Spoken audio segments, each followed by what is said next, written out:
All right, it is time to do a reaction video to Alicia Keys' new album, Keys.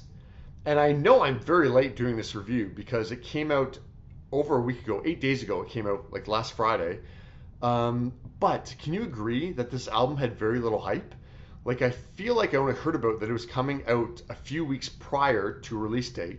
And then around release day, there was very little hype about a new Alicia Keys album coming out.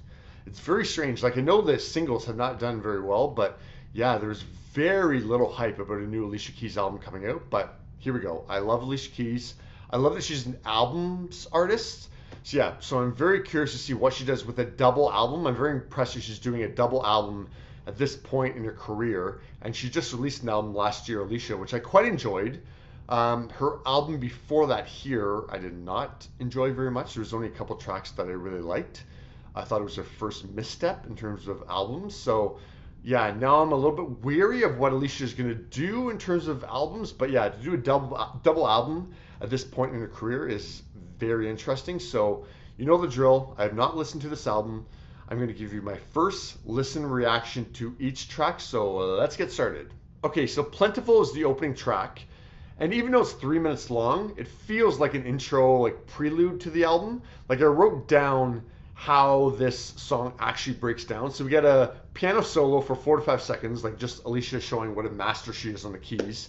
And then we get a 25-second Pusha T verse. And then we get Alicia for the next 2 minutes.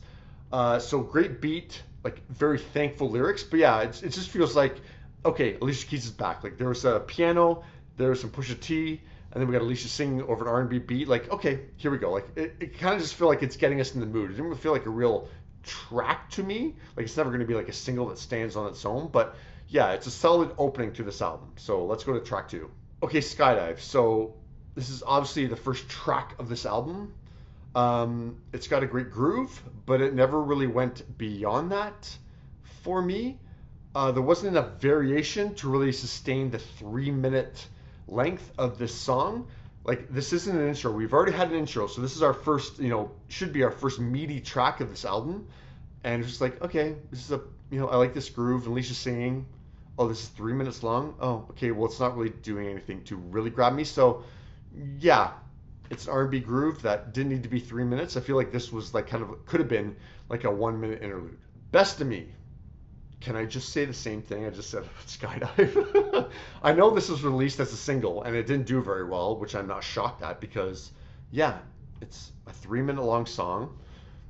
I like the R&B groove, okay, but like, yeah, just like the R&B groove starts, and after 20 seconds, like, okay, I have a feel of this song. Oh, this is what we're doing for the next 3 minutes. Yeah, like it's not really dynamic. It's a pleasant groove, but it's not that dynamic of a song. So I'm hoping things change up soon. Let's keep going to the next track. Dead End Road. I feel like I can kind of relax now. Because not gonna lie, those first 3 tracks, I was a little bit like, what are you doing here, Alicia? Like, what's going on here? But no, Dead End Road, this is Alicia Keys. Like that piano, diverse melody, passionate vocals, she grabbed me. She grabbed my attention. I was very engaged listening to her, loved it. And Alicia Keys can so easily inspire you. She can just sing to you, things are tough, you're going to be okay, and you believe her. So here we go. First real standout track of this album, Dead End Road. Let's see if we can get a few more here. Is It Insane? So, interesting reaction to this song. I very much appreciated that Alicia Keys can just go do a 6 minute jazz song and make it work. I was totally engaged the whole time because I wasn't sure, like, what's she doing here? This is so interesting. So I appreciate her artistry listening to this track. Is this a track I'm going to hit repeat on a bunch of times? No, not at all. So it's a solid album entry because, yeah, I appreciate that she did something completely different, but this isn't a song I'm going to listen to over and over again. Billions. Okay, my comments are becoming as repetitive as these R&B grooves. Like, am I wrong here? Like with Billions, Best of Me, and Skydive, like, yeah, you get this solid R&B groove, Alicia singing. After 30 seconds, it's like, okay, got it, but the song goes nowhere else. You still listen to this for another 3 minutes, and it's like, okay, like that was a decent groove, but it's just like it just kind of it starts out, you're kind of interested, and then it just stays there. It just flatlines that whole time. So I don't hate these tracks, but it's just like, okay, like give me something more, Alicia. So yeah, Billions is okay, fine. Love When You Call My Name. Okay. Same thing with Dead End Road. It's like, okay, this is the Alicia that I love. Like, yes, it's something dynamic and interesting, and it's engaging me. It's funny, this song, for some reason, actually reminded me of like the great 80s and 90s sitcom theme songs. And not that it sounds completely like it, like because the production is so pulled back, and I love that it's so pulled back, but it's just like the melody. I don't know, like something about it just like, it's like, yeah, this could be a theme song to some like old school sitcom. And it actually reminded me of something about Michael Jackson a little bit too. And I quickly looked through my playlist of Michael Jackson. Is it Will You Be There? It might be Will You Be There was the reason that, yeah, like I was thinking MJ in my head. But I love the melody of this, but I also love how pulled back it is. Like it's so quiet. Like it's almost like she's like whispering this in someone's ear. Love this track. This is my favorite track on the album so far. Only You. So this is a tough one to instantly react to because I liked that it was more dynamic than some of the R&B grooves that we previously heard on this album, but I didn't love it. But I didn't hate it. It just, yeah, I didn't fully get into it. And I didn't like the last minute. That was just all those oohs. I didn't really think that worked. So yeah, with this track on a first listen, I'm like, that was interesting. I'm not totally sure how I feel about it. But she definitely was trying to do something there on that song. Daffodils. This one got me. Yeah. Winter is over, and here come the daffodils. I'm getting choked up right now. Yeah, so we've heard that metaphor a lot in music, like, surviving the storm, you're going to make it through the storm. Yeah, but just the simplicity of this, I just found so effective. Like, Alicia has such like a warm, engaging voice that you just believe her. That you just believe you're going to go through hard times, but you're going to be okay, and I'm here for you. And yeah, it got me choked up. So this album is all over the place. So at the 37-second mark of Old Memories, when that beat drops, I literally said out loud, oh, here we go. Like, this is just classic Alicia Keys, playing the piano over top of an R&B beat, complete with those snaps.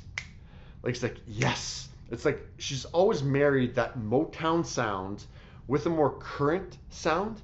It's just, no one does it like Alicia Keys. Big thumbs up on this track.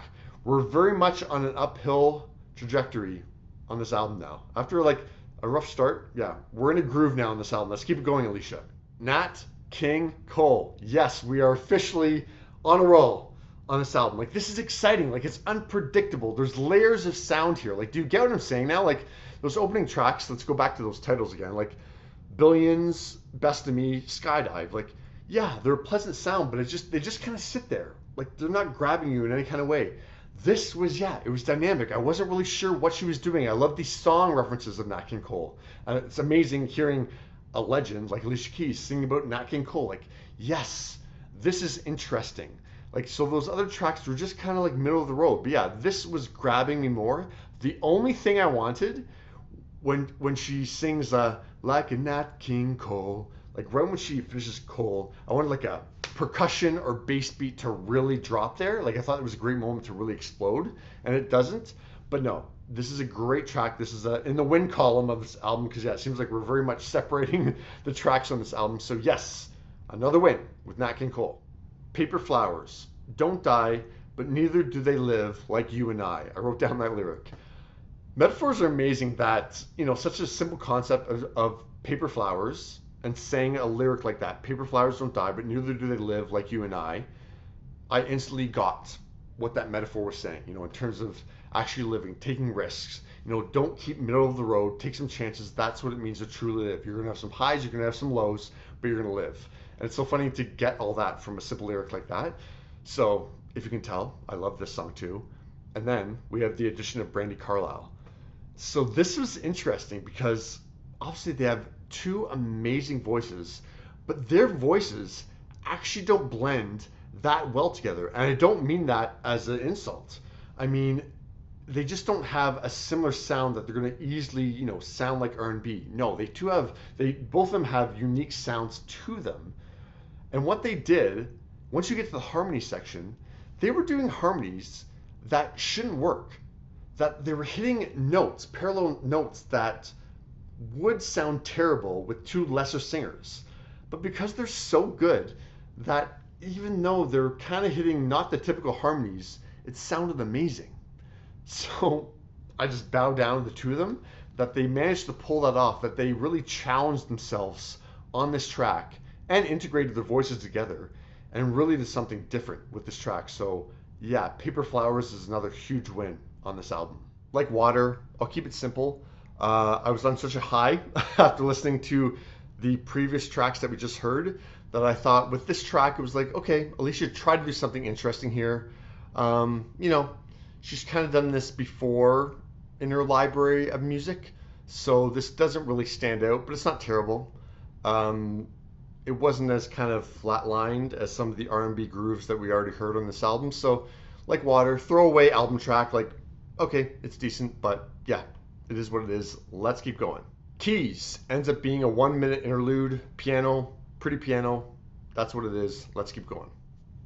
Only You starts off the second half of this double album, and it tells you how blind I go into these first listen reactions, because I had no idea that the second half of this album is basically like remixes or alternate versions of the songs we already heard.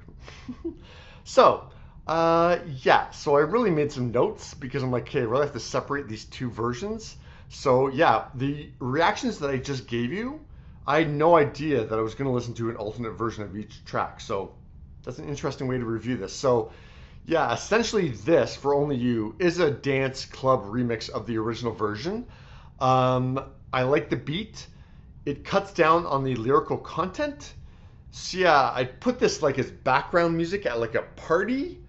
How do I judge this as a track on its own? Like if I hadn't heard that previous version, I would say it's fairly empty because there's not a lot of like lyrical content to it. Because yeah, it's essentially a dance track with like some great vocals, a hook, and like a beat to it. So yeah, I wasn't a huge fan of Only You. I was kind of like on the fence with that original version. If I just heard this version, I'd be like, what the hell is this? But yeah, this is like a very dance track that you're going to put on in the background. So sure, I guess it's okay. Skydive. Okay, so another remix of a song that I wasn't crazy about the first time around. The thing is, the two versions aren't that crazy different. Like I had to actually play this second version and then go back quickly to the first version. So it's like, I guess the beat is a little bit more pulsing and like aggressive. If I had to pick one, I guess I'd go with this version, but still it's pretty basic Alicia Keys. Best of Me, not gonna lie, I really had to go back and forth between the two versions to be like, what's the difference here? So yeah, this version, the beat is a little bit more amped up, but certainly not enough to justify a whole new version of this track. So yeah, this was unnecessary. Lala, so this is the first track on this second half of the double album that we haven't heard on the first half, but this was the first single from the album. This track did not do very well on the charts, which does not surprise me. This is Alicia's weakest first single ever. I hated it the first time I heard it, like several months ago. Hearing it again, I don't hate it. I don't think it's terrible. It's okay. As a first single, terrible choice. But yeah, it's decent as an album track, sure. Nat King Cole. So remember, with that original version when I said I really wanted like a beat to drop after she sings like Nat King Cole. Oh, so it does that in this version. But that beat is throughout this remix, so it doesn't have the impact that I wanted. Like I wanted to have that quiet production and then to explode after the Nat King Cole. So yeah, it kind of does that in this version, but no, it doesn't have the impact that I wanted it to. So yeah, this remix, this alternate version, you throw in a Lil Wayne verse off the top for 30 seconds, and then it's the same song with Alicia's vocals just a little bit more muted and the production being a little bit more prominent to be more of a dancey version. I don't know. I hate these like remixes where they throw in a verse from a rapper that literally has no other place in the song. It's just like kind of tacked in there. So yeah, and yeah, with this version, Alicia's vocals are not as prominent. They're kind of lower in the mix, so the beat can be more prominent. So yeah, stick with that original version of Nat King Cole. Is it insane? It is so funny. It's kind of insane to listen to these alternate versions of these songs when I had no idea they were coming when I gave you my reaction to the first version. So I was impressed with the original version of this track because it was pure jazz. Didn't love the track, but I was impressed with Alicia's artistry to do a 6-minute jazz track. This turns it into an R&B track, and because that song was not that dynamic, the reason that stood out for me the first time around was because it was a jazz track. Now she's turned it into a typical R&B track, so doesn't stand out at all, so dismiss this remix. Come For Me. So this is the second track that we haven't heard on the first half of the album. It features Khalid, she's working with him again, and Lucky Day. This is a track that it clearly has an earworm. The hook is set up to be an earworm. On a first listen, I wasn't blown away by this track, but this could be a track in a week after I listen to it a few times that I'm gonna love. Or maybe I'm still middle of the road with it. But after a first listen, I'm like, yeah, it didn't blow me away, but there's that earworm. It might get into my head, so we'll see. Definitely isn't extraordinary as it should be with that level of talent, but it's a song I could see growing on me. Old Memories. Nope, nope, nope, nope. So remember what I said about that original version? Alicia Keys' passionate vocals, playing the piano over top of an R&B beat, complete with the snaps. Yes. This remix takes all that away, takes all the personality away. Her vocals are more muted. It adds this poppy dance like beat that is so generic. It's like if you ever go to YouTube and like, let's try to find a remix of a song that I like. And you find these like remixes, these DJs, these amateur DJs that like don't know what they're doing. That's what this sounds like, that it doesn't work at all. I can't believe Alicia actually put this on her official album. This is terrible. Do not listen to this remix. Listen to the original, Old Memories. Dead End Road. So, I mean, the production on this remix is definitely better than Old Memories. At least it sounds a little bit more organic. But what stood out to me in that original version was Alicia's passionate vocals. Once again, her vocals are turned down in the mix for this dance electronic beat. So if you're choosing versions, go with the original. There's no reason for this to exist. Let's keep going. I was actually pretty hesitant to even hit play on this alternate version of Love When You Call My Name because I love the original so much. So yeah, this remix completely unnecessary. And what I started thinking, listening to this, was that what if this was the one version of Love When You Call My Name on the album? And same with Dead End Road and Old Memories, the alternate versions that we just heard. You'd be like, what the F happened to Alicia Keys? This is terrible. So yeah, there's no reason for her to include these alternate versions or remixes of these songs because yeah, the original version was way better. Daffodils. Oh dear God. So the original version literally got me choked up. Listening to this is awful, awful. Alicia, what are you doing? Why are you promoting these remixes on an official album? Terrible. I don't even want to give this much air, much breath. Listen to the original version of Daffodils. This is awful. Let's keep it going. Let's keep that tone going. Billions. Wasn't a huge fan of the original version, but I appreciated the groove of it. Well, I appreciate it way more after this mess. This does not make any cohesive sense as a piece of music. I don't know why Alicia put this on her album. Yeah, I'm blown away with what's happening here on this alternate second half of this album. Whew, that was such a whirlwind experience that I didn't even realize that was the last track on the double album. So I don't even think this should be called a double album because like I think of Miranda Lambert's The Weight of These Wings, which was 24 tracks, one of the greatest albums I've ever heard. Will change your life if you listen to that whole thing. There's not a filler track in 24 tracks. It's amazing. This isn't really a double album. Like it's 26 tracks, but yeah, it's really 16 tracks with 10 remixes. I think I have those numbers right. So yeah, I don't really call this a double album. So if I was actually judging this as an album of 26 tracks, I would give it a C because so many of those remixes, actually all of those remixes, are completely unnecessary. You don't really need them. But if I'm just judging it as like the original songs that we hear, I'd probably give the album an B minus.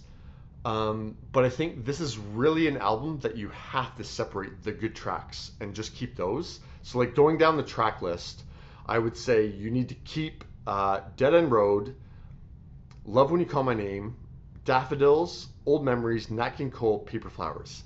Amazing, amazing tracks. Some of the best Alicia Keys tracks ever. Then your next level, you could keep Plentiful, Skydive, Best of Me, Isn't Insane, Only You. Yeah, you could keep those tracks. Those are kind of like B-level Alicia Keys tracks. But yeah, then you don't need any of the remixes, and I don't know why she kept them. And then yeah, in terms of the second half, you have La La and Come For Me. Once again, two B-level Alicia Keys tracks. You could keep them. That's my review of Keys. It was a weird thing to review because it's kind of all over the place. But yeah, let me know what your standout tracks are on this collection of songs from Alicia Keys.